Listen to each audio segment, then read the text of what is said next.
والنازعات غرقا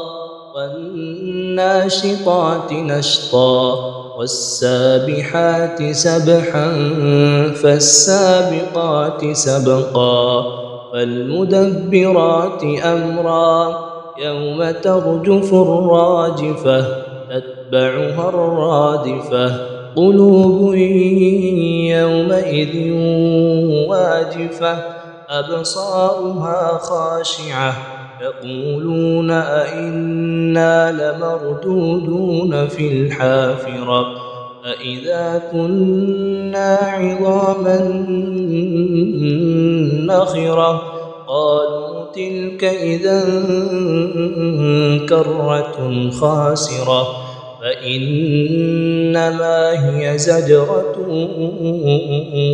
واحدة فإذا هم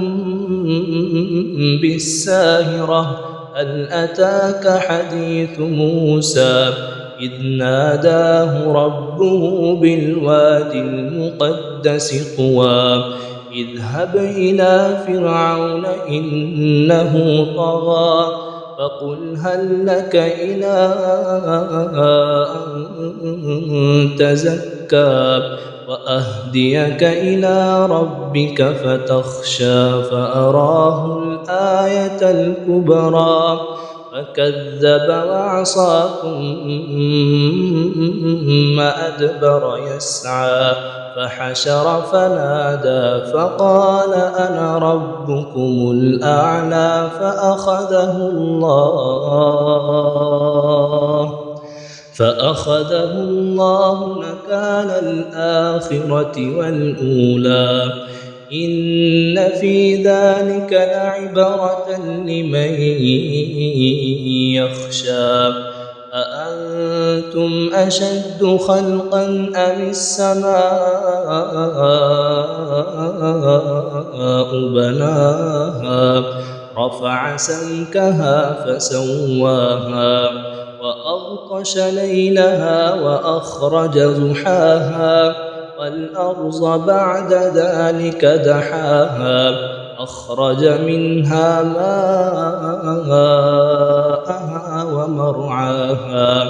والجبال أرساها متاعا لكم ولأنعامكم فإذا جاءت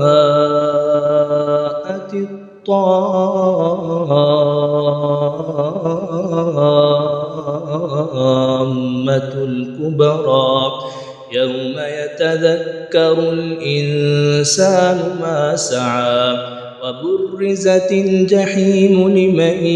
يرى فأما من طغى وآثر الحياة الدنيا فإن الجحيم هي المأوى وأما من خاف مقام ربه ونهى النفس عن الهوى فإن الجنة هي المأوى يسألونك عن الساعة أيان مرساها فيما أنت من ذكراها إلى ربك منتهاها إنما أنت منذر من يخشاها كأنهم يوم يرونها لم يلبثوا إلا عشية أو ضحاها.